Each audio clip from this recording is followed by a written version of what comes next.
শান্তির ছেলে পুরো গ্রামে আমার মান সম্মানের গা মেরে দিল। চোরের বাচ্চা, তোর এত বড় সাহস হয়েছে এইসব শিখতিস তুই?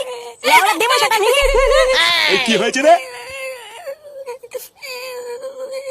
কি হলো? তুই দাদু ভাইকে মারছিস কেন? মারবো না তো কি করবো? পুজো করবো নাকি? কেন, দাদু ভাই কি করেছে?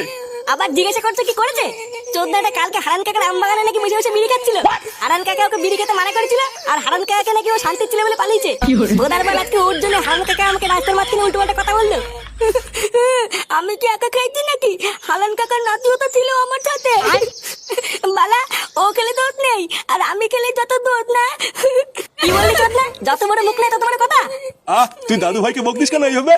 বাচ্চা মানুষ এটা ভুল করে ফেলেছে, তো কি হয়েছে? কি হয়েছে মানে? লেওড়া তোমার জন্য আজকে এতবার বেড়েছে। আমার জন্য বেড়েছে মানে? চোদনা হরি, তুই যেই বলে আমার বিড়ি পুঙ্গা মেরে খাস, সেই বলে কোনো দোষ নেই না? আর একটা বাচ্চা ছেলে ভুল করে একটা বিড়ি খেয়ে ফেলেছে, আর উনি বড় বাল হয়ে গেছে। চোদনা আমার।